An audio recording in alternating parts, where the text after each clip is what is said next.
नमस्कार दोस्तों, आपका स्वागत है हमारे यूट्यूब चैनल में। तो ये वाले वीडियो में भी हम लोग ट्रेजेडी पढ़ेंगे और कुछ इंपॉर्टेंट क्वेश्चन डिस्कस करेंगे जो एग्ज़ाम में आ सकते हैं, जिसकी संभावना है। तो चलिए आज का जो वीडियो है वो शुरू करते हैं। तो फ्रेंड्स, सबसे पहला क्वेश्चन है, in which year was George Bernard Shaw awarded Nobel prize. George Bernard Shaw जो कि एक प्ले राइट थे, नाटककार थे, उनको किस वर्ष में नोबेल प्राइज़ दिया गया था। तो यहाँ पे आपके सामने ऑप्शन है 1920, 1925, 1930, 1932। तो ये क्वेश्चन है जो कि आता रहता है, इंपॉर्टेंट क्वेश्चन है।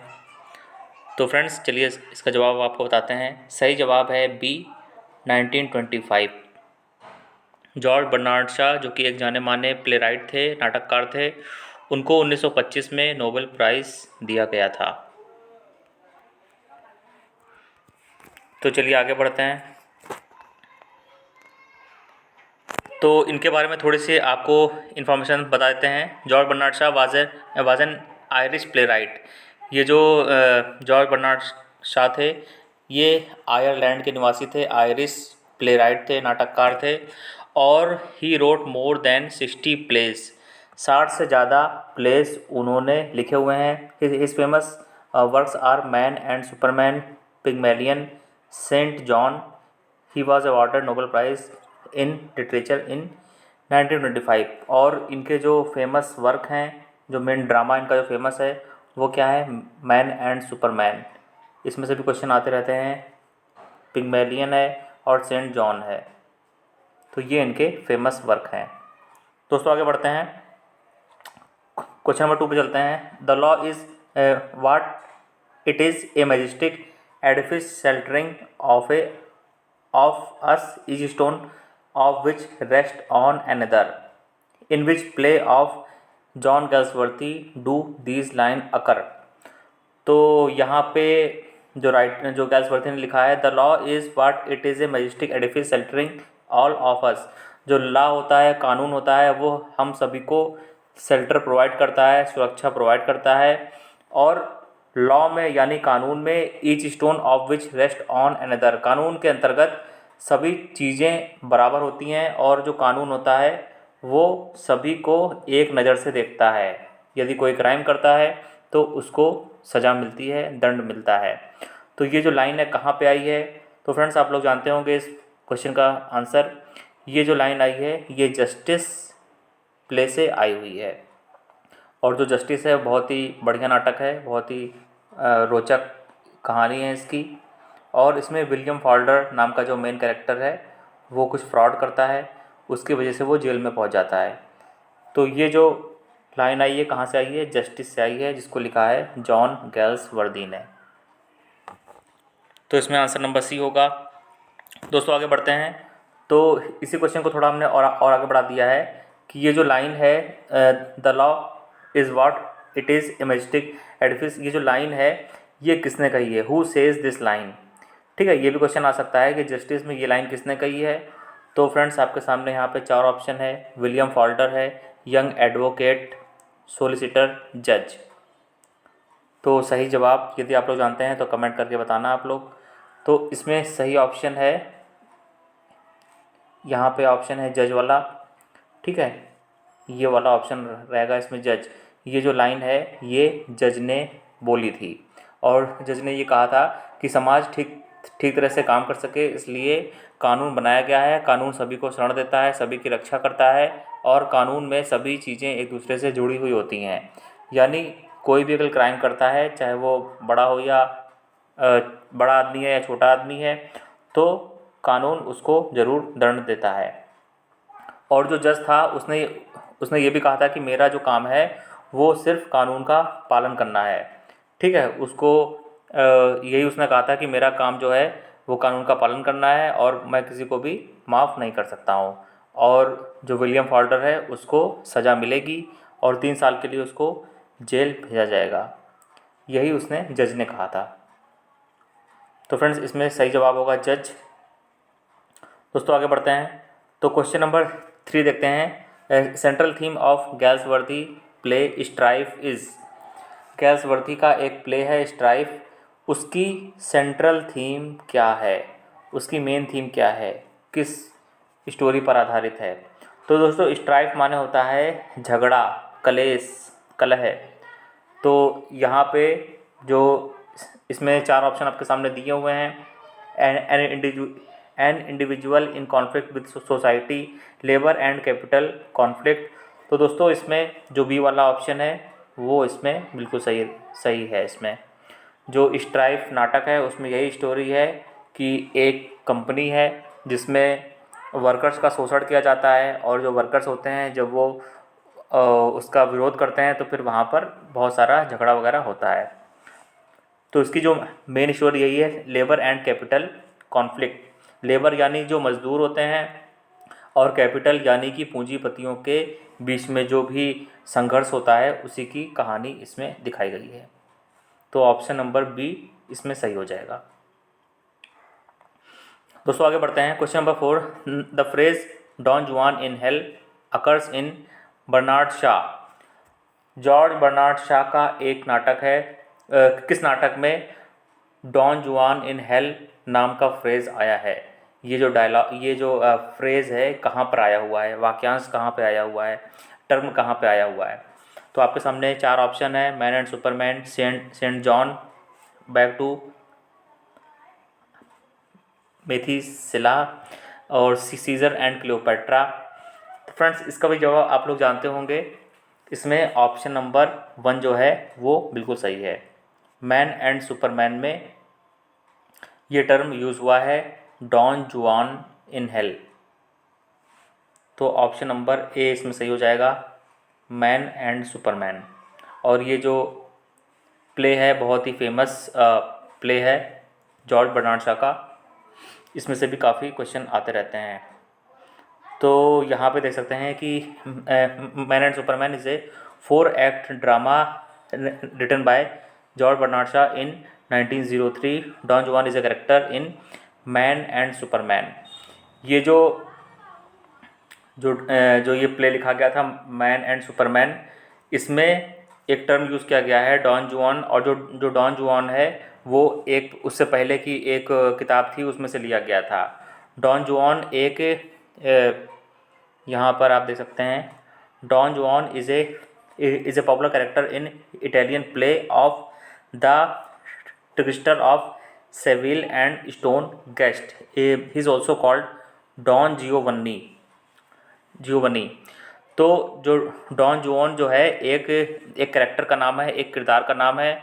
और सबसे पहले इसके ऊपर जो कहानी आई थी वो कहाँ पे आई थी, इटालियन प्ले में आई थी। इटली का एक प्ले था जिसका नाम है the Trickster of Seville and Stone Guest. वहाँ पर डॉन जुआन का नाम किरदार आया था। तो वो जो सेम किरदार है उसको फिर से इन्होंने जॉर्ज बर्नार्ड शा ने अपने प्ले मैन एंड सुपरमैन में इस्तेमाल किया है। वो जो टर्म है, वो किरदार है, उसको फिर से एक बार कुछ समय के लिए यहाँ पे यूज़ किया है। और जो ये जो डॉन जुआन था ये एक विलन था, और ये इसके अंदर कुल मिला के विलन था ये। तो यही आप लोग जानिए। अभी और विस्तार में बताएंगे तो और वीडियो लंबा हो जाएगा। तो फ्रेंड्स चलते हैं क्वेश्चन नंबर 5 देखते हैं। तो question number 5, question number 5, in which of Bernard Shaw plays the chocolate cream hero appears.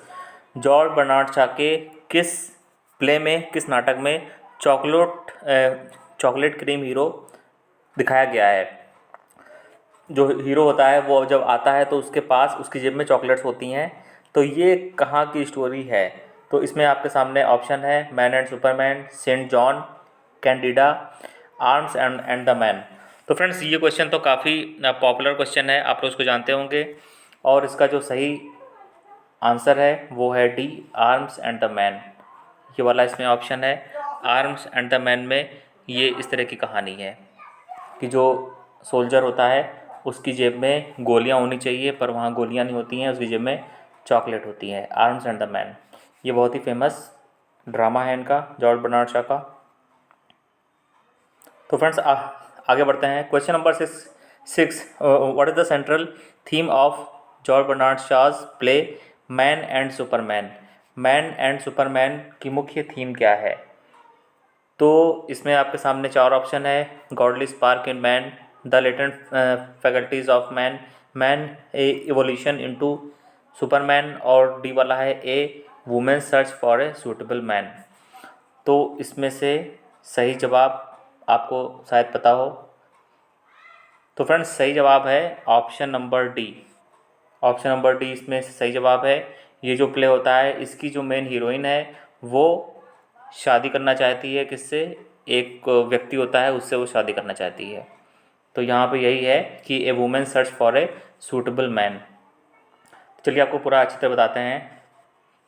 तो इसका जो ये ड्रामा है मैन एंड सुपरमैन, इसका जो मेन कैरेक्टर है उसका नाम है Ann Whitefield. Ann Whitefield wants to marry John Tanner, also called Jack Tanner. और जो जॉन टैनर है वो एन वाइटफील्ड का गार्जियन भी है, पर जो एन है वो एक नौजवान युवती है जो कि जॉन टैनर से को पसंद करती है और उससे शादी करना चाहती है। पर शुरू में जो जॉन टैनर होता है वो शादी नहीं करना चाहता है, पर बाद में जब बहुत ज़्यादा ये उससे मिन्नतें करती है तो जॉन जो होता है वो एन वाइटफील्ड से शादी कर लेता है। और जो जॉन टैनर है उसको जैक टैनर के नाम से भी बुलाया जाता है। तो इसमें यही स्टोरी है। जो एन वाइटफील्ड होती है वो शुरू से जॉन टैनर को पसंद करती है और शादी करना चाहती है, पर शुरू में जो जॉन टैनर होता है वो उसके प्रपोजल को ठुकरा देता है, पर वो बाद में शादी कर लेता है। तो फ्रेंड्स आगे बढ़ते हैं। क्वेश्चन नंबर 7 है T S. Eliot's Murder in the Cathedral is a. T S. Eliot महोदय ने जो प्ले लिखा है मर्डर इन द कैथेड्रल, वो क्या है। तो इसमें चार ऑप्शन आपके सामने यहाँ पे दिख रहे हैं। रोमांटिक प्ले है, ऑप्शन नंबर बी है क्लासिकल प्ले है, या पोएटिक प्ले है, या प्रॉब्लम प्ले है। तो ये आपको बताना है इसमें। तो फ्रेंड्स चलिए इसका सही जवाब आपको बताते हैं। तो टी.एस. इलियट्स का जो प्ले है मर्डर इन द कैथेड्रल, ये एक पोएटिक प्ले है, यानी कि जो पूरा प्ले है वो पोयम के रूप में लिखा गया है। जैसे एक कविता होती है, एक गाना होता है, उस तरह पोयम के रूप में भी लिखा गया है। और पहले के समय के बहुत से ऐसे प्ले हैं जो कि पोयम के रूप में लिखे गए हैं, जिसको आप गाकर वहाँ पर परफॉर्मेंस होती थी। तो यहाँ पे चलिए थोड़ा सा आपको बता देते हैं। Murder in the cathedral is a poetic play. It is based on the martyrdom of Thomas baked. इसमें ये दिखाया गया है कि किंग हेनरी सेकंड है जो कि राजा है, तो वो क्या करता है, वो चर्च की पावर्स को कम करना चाहता है।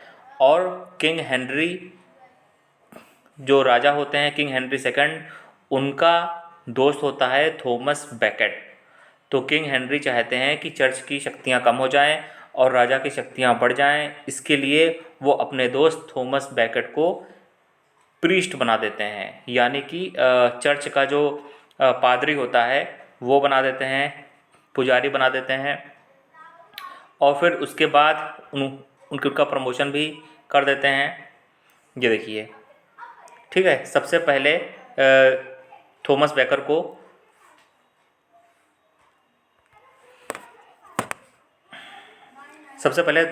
को प्रीस्ट बनाया जाता है। फिर उसके बाद पहले प्रीस्ट बनाते हैं, फिर उनका प्रमोशन कर दिया जाता है, बिशप बना दिया जाता है। और फिर उसके बाद फिर उनका प्रमोशन और ज़्यादा कर दिया जाता है और उनको आर्च बिशप ऑफ कैंटरबरी बना दिया जाता है। तो यहाँ पर जो किंग हेनरी सेकंड होते हैं, उनकी प्लानिंग ये होती है कि अपने दोस्त को यानी कि थॉमस बैकर को आर्च बिशप बनाकर वो चर्च की शक्तियों को कम कर दें और उनकी शक्तियाँ बढ़ जाएं, राजा की शक्तियाँ सबसे ज़्यादा हो जाएं। पर यहाँ पर दोनों के विचारों में मतभेद हो जाता है। और जो थॉमस बैकर होता है, जो पुजारी होते हैं, पादरी होते हैं, वो पहले किंग हेनरी के दोस्त होते हैं। पर जब किंग हेनरी चाहता है कि चर्च की शक्तियों को कम कर दिया जाए, तो इस बात को लेकर दोनों दोस्तों में झगड़ा हो जाता है, मतभेद हो जाता है। और फिर धीरे धीरे जो थॉमस बैकर होते हैं उनको देशद्रोही घोषित कर दिया जाता है। वो कुछ सालों के लिए, 6 सालों के लिए यहाँ पे देखिए 6 सालों के लिए वो फ्रांस भाग जाते हैं क्योंकि उनको डर होता है कि किंग हेनरी सेकंड उनकी हत्या करवा देंगे। फिर बाद में जो पोप होते हैं उनसे कहते हैं, उनको बुलाते हैं, तो किसी तरह वो लौट के आते हैं इंग्लैंड और फिर से वो किंग हेनरी सेकंड के खिलाफ अपने बयान देने लग जाते हैं। और इस वजह से किंग हेनरी सेकंड बहुत ज़्यादा गुस्सा हो जाता है और वो अपने आदमियों के द्वारा, अपने सोल्जर्स के द्वारा उनकी हत्या करवा देता है, थॉमस बेकेट की। और कहाँ पे हत्या करवाता है? चर्च के अंदर करवा देता है, जो कैंटरबरी कैथेड्रल है उसके ऑल्टर पर, वहाँ पे उनकी हत्या करवा दी जाती है। तो उसी घटना के ऊपर ये प्ले बना है, ये पूरा प्ले बना है जिसका नाम है मर्डर इन द कैथेड्रल। ठीक है, तो ये एक पोएटिक प्ले है, ये आप लोग को याद रखना है। पोएटिक प्ले को कई बार वर्ड्स ड्रामा भी कहते हैं, चाहे इसको पोएटिक प्ले बोलें या उसे वर्ड्स ड्रामा बोलें, दोनों चीज़ें एक ही हैं। वर्ड्स माने भी पोएम होती है, पोएम के रूप में कोई भी ड्रामा जब बोला जाता है तो उसको वर्ड्स ड्रामा बोलते हैं या उसे पोएटिक प्ले भी कह सकते हैं। दोस्तों आगे बढ़ते हैं। तो क्वेश्चन नंबर 8 है, the tragic plays of John Galsworthy are. John Galsworthy ने बहुत से संवेदनशील प्लेस लिखे हैं, नाटक लिखे हैं, तो वो उसमें किस तरह की स्टोरीज़ होती थी। तो सबसे पहला इसमें ऑप्शन है लिरिकल ट्रेजिडीज़, यानी कि गीत के रूप में वहाँ पर ट्रेजिडी दिखाई गई है। सेकंड जो ऑप्शन है बी वाला वो है सोशल ट्रेजिडीज़, और ऑप्शन नंबर सी है पॉलिटिकल ट्रेजिडीज़, यानी कि पॉलिटिक्स की बात उसमें बात हुई है, या साइकोलॉजिकल ट्रेजिडीज़। तो दोस्तों आप जानते होंगे कि जॉन गैल्सवर्थी ने जितने भी प्लेज लिखे हैं उसमें समाज के मुद्दों को उठाया गया है। समाज में वो वर्ग जो समस्याओं से जूझ रहा है, जिसकी ज़िंदगी में बहुत सारी समस्याएं हैं, उसके ऊपर जॉन गैल्सवर्थी ने बहुत बढ़िया काम किया है। तो इनका जो सही ऑप्शन इसमें होगा वो होगा बी वाला, सोशल ट्रेजिडीज़। इनकी जो कहानियाँ होती थीं वो हमेशा समाज से जुड़ी हुई होती थीं। सोशल ट्रेजिडीज़ में आ जाएगा। चलिए चलते हैं क्वेश्चन नंबर 9 पे चलते हैं। Name the women whom Samson agonist loved and who betrayed him in John Milton's play Samson Agonistes. John Milton ने जो प्ले लिखा है सैमसन एगोनिस्टिस, उसमें कौन सी स्त्री थी जो सैमसन से प्यार करती थी पर उसने बाद में सैमसन को धोखा दे दिया था। तो इसमें 4 ऑप्शन आपके सामने हैं, शायद इसका जवाब आपको पता होगा क्योंकि कई बार इसको भी हम लोग पढ़ चुके हैं। तो फ्रेंड्स इसमें सही ऑप्शन है डी वाला, डेलीला। ये वो औरत थी जो सैमसन की वाइफ थी, पर उसके वाइफ होते हुए भी उसने गद्दारी की थी और उसने सैमसन को धोखा दिया था। और जो सैमसन की जो शक्ति है वो कहाँ से आती है, इसका राज उसने पता करने की कोशिश की थी। कई बार 3 बार वो फेल भी हुई थी उसमें, पर एंड में जो सैमसन था उसने बता दिया था कि उसकी जो शक्ति है उसके बालों में छिपी हुई है। और ये बात उसने फ़िलिस्तीन के जो लोग थे उनको बता दिया था और उनसे कुछ पैसे भी ले लिए थे। लॉर्ड्स ऑफ द फ़िलिस्तीन के जो लॉर्ड्स थे उनको उसने ये बात बता दी थी, राज की बात। और उसके बाद जो सैमसन था उसको बंदी बना लिया गया था और बहुत सारी यातनाएं दी गई थी। तो जो स्त्री थी उसका नाम था डेलीला, ये आप लोग को याद कर लेना है। तो फ्रेंड्स आगे बढ़ते हैं, क्वेश्चन नंबर 10 पे चलते हैं।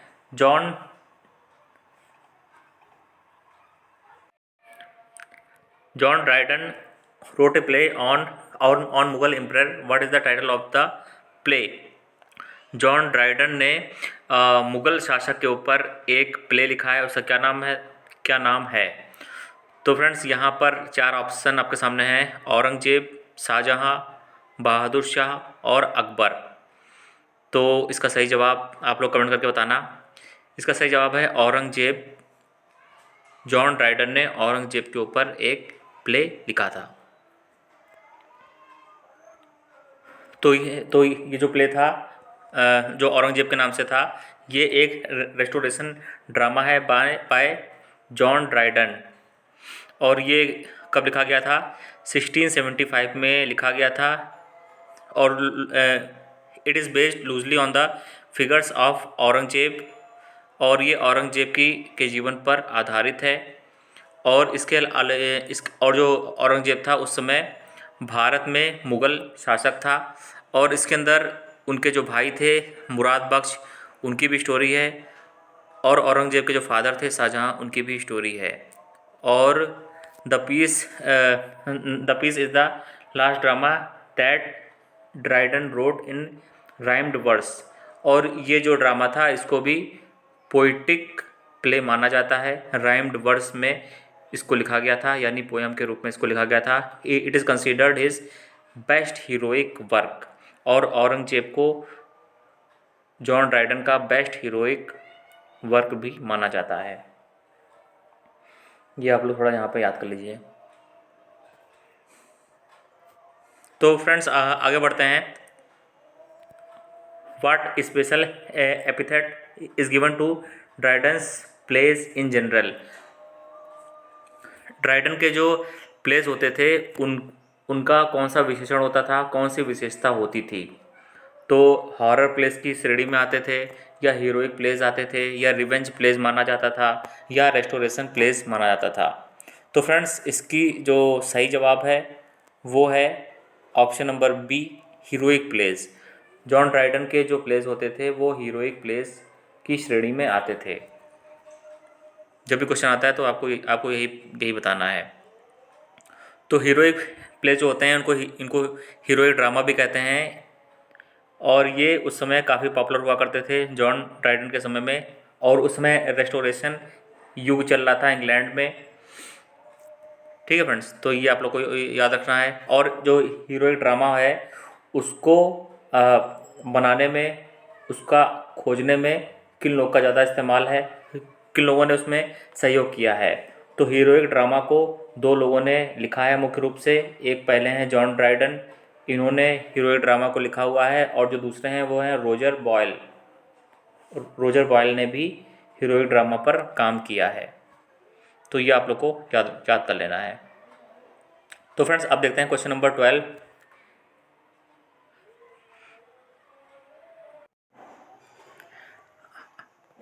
माई trade is to flatter the dead not the living, I am a tomb maker. मेरा जो काम है वो मुर्दों का ख्याल रखना है, ना कि जीवित लोगों का।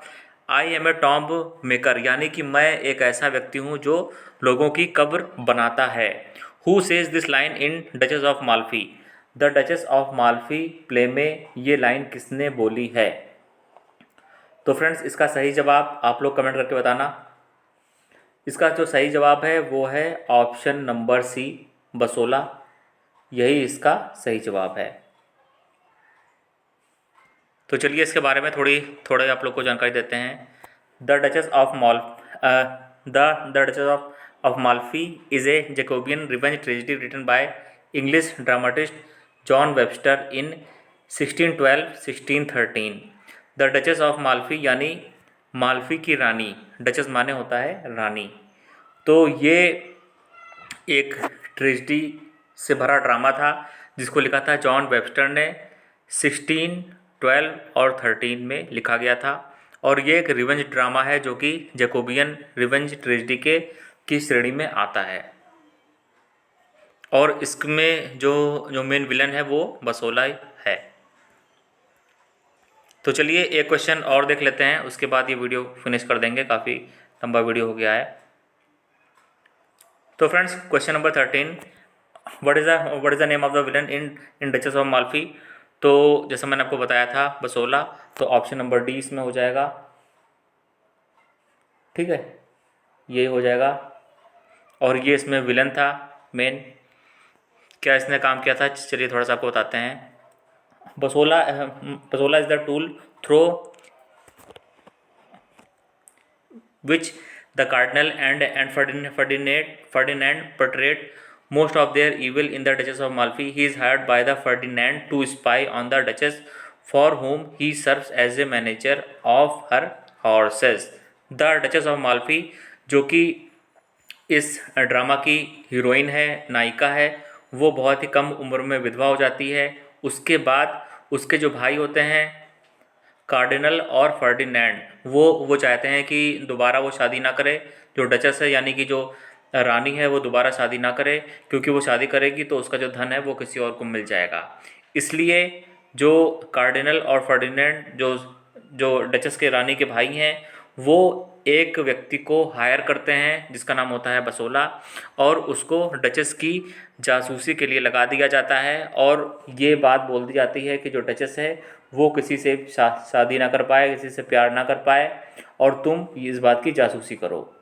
तो जो जो बसोला होता है वो इस पूरी ड्रामे का विलन होता है, और वो डचस को बहुत प्रकार से परेशान करता है। और वो डचस के पास जाता है और मैनेजर बन जाता है, उसे घोड़ों का रखवाला बन जाता है, मैनेजर बन जाता है, और इस तरह भेष बनाकर वो वहीं पर रहता है और वो डचस की जासूसी करता है। तो यही जो होता है बसोला, ये विलन होता है, और यही इसका जो जो करेक्टर है वो मेन करेक्टर इसका है। और बसोला ही ये लाइन बोलता है कि जो my trade is to flatter the dead not the living, I am a tomb maker, और मेरा काम ही है कि लोगों की कब्र बनाना। तो फ्रेंड्स, ये क्वेश्चन था जो ट्रेजिडी से था। कुछ क्वेश्चन थे जो आपके एग्ज़ाम में आ सकते हैं, और इसके ऊपर एक वीडियो और आएगा, उसमें भी आपको इंपॉर्टेंट क्वेश्चन ट्रेजिडी के बारे में बताएंगे। तो ये वीडियो आपको पसंद आया है तो लाइक करें, कमेंट करें, शेयर करें, और जिन लोगों ने चैनल सब्सक्राइब नहीं किया है वो लोग सब्सक्राइब करें।